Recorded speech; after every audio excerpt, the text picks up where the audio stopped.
The downtown night air was crisp and cool with a slight aroma of misery.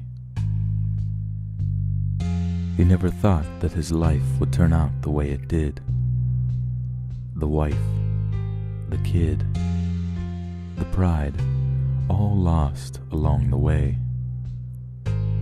They were lost somewhere in the belly of the big, bad city, where they would never again age, remaining forever young, beautiful, and full of grace. He still saw them in everything and everyone. A homicide investigator's life is never something called happily ever after.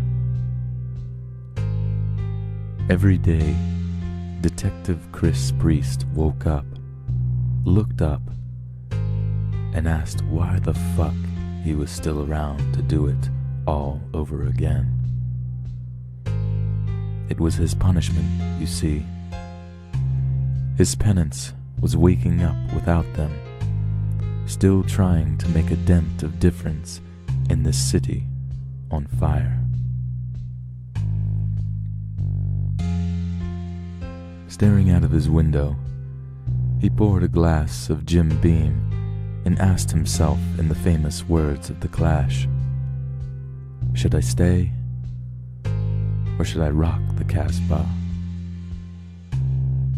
The familiar metallic taste of the Colt 45 made things real at that moment. It was fear that kept him from biting the bullet. Yet, it was also his lack of fear that kept him afloat another day.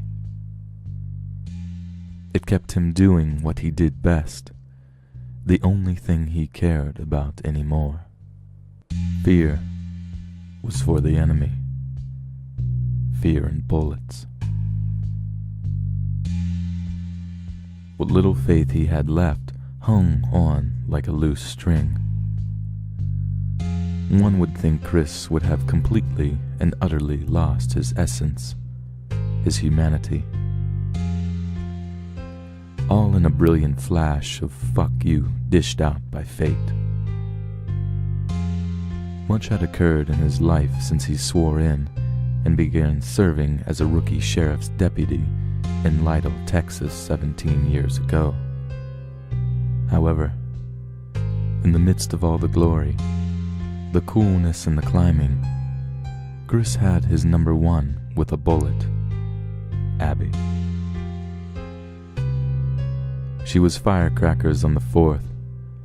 They drank out of the same bottle, never pulling any punches. They spent their days loving, laughing, living, fucking. It was February. The view from Chris's downtown window was covered in white, a rarity. The last time it really snowed in San Antonio was back in 1985, when he was 10 years old. He recalled that day with a warm, fuzzy feeling. He and his best friend were pulled out of school together so that they may go home and enjoy playing in the snow, where they would build snowmen and partake in the cliched snowball fight with their parents. It would be one of the best days of his existence. He liked to go there often when life chewed him up and spit him out. He wished they were by his side now. They would all enjoy the day off and play just as he did so long ago. "Walk it the fuck off," Chris murmured to himself as he closed his eyes and took in a deep breath, opening his eyes as he exhaled. It wasn't exactly prime conditions for crime fighting in the city today. However, if he spent another moment alone in that bottle of Jim Beam, he might actually choose to rock the Casbah that day. He abandoned his quarter glass of JB and thought, "It will still be here when I get back. Let's get into fucking character." Chris locked his apartment door.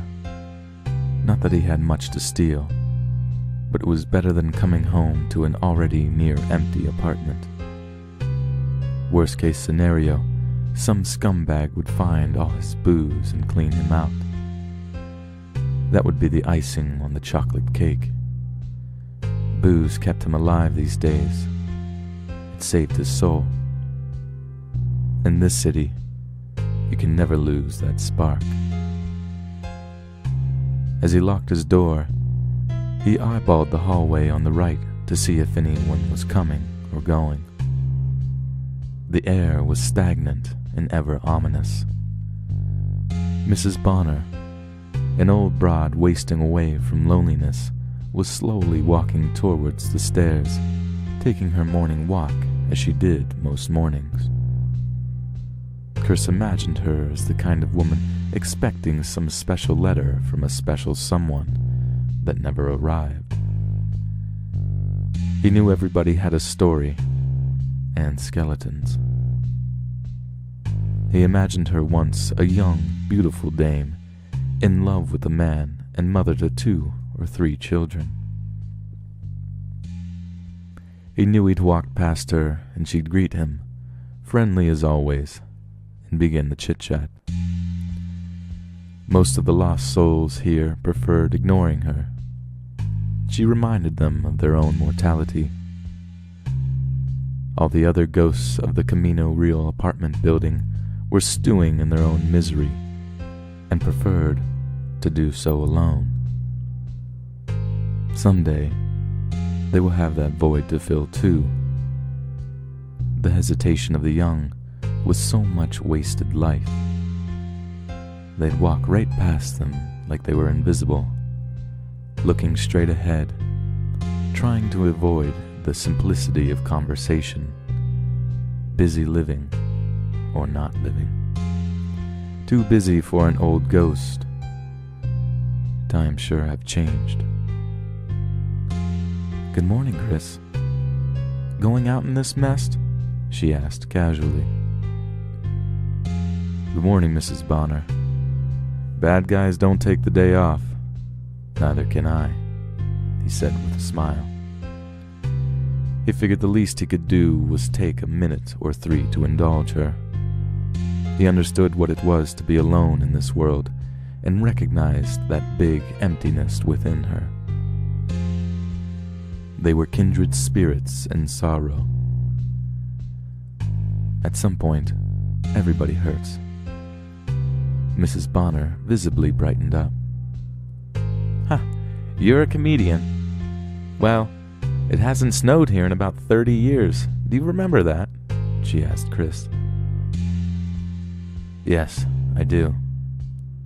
That was a really good day for me. Played in the snow all day with my best friend. And you? What were you doing that day?" he asked with a reminiscing smile. She looked away from him for a moment down the hallway. "My husband left me for some hussy that day. It was not a good day for me, Chris," she recalled, looking down at the floor, eyes slightly blue. "But that asshole married her, and she left him 2 years later. Took him for everything he had," she admitted with a big smile. Chris laughed and held up his hand for a high five. Miss Bonner laughed as she high-fived him back. "You have a good day, Miss Bonner," he called out as he walked away. "Please, Chris. Miss Bonner was my mother. Call me Delia," she answered. That's the name of my favorite Johnny Cash song," he smiled, looking back. With that, he made his way downstairs. Delia was beaming. Chris felt that warm, fuzzy feeling again he hadn't felt in so long. It was good to feel something again, even if for just a brief moment. Chris opened the door to the ancient apartment building. The cold punched him in the eyes as he let out a loud, "Fuck!" His cell phone chimed, a text message from Michael Rodriguez. His partner, or his goddamn babysitter as he referred to Michael after the captain partnered them up. Michael was all right, though. He just reminded Chris a little too much of his former self.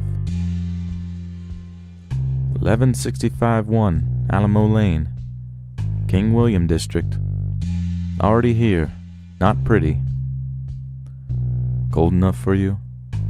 On my way, sunshine. He placed his phone back into his pocket. He looked around at the mean streets of this cruel city. She was all covered in white. His gaze found his own car parked along the curb, a 1987 Camaro, black paint chipping away. His black sunshine. Chris bought the car from his aunt when her son died of a heroin overdose. While his family was still alive, Chris put time and money into her.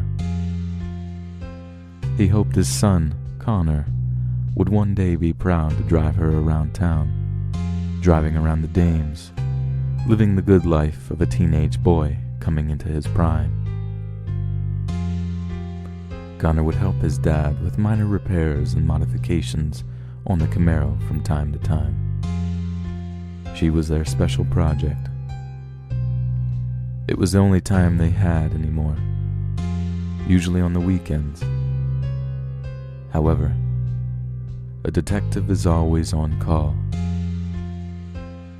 He kept Miss Sunshine because she reminded him of the happy times with his son. Connor was only 13 when he departed from this world. The Camaro was Chris's only baby now. He walked over and brushed off some of Mother Nature's blow, only to find most of the car was covered in ice. He would need to let her warm up for a little while.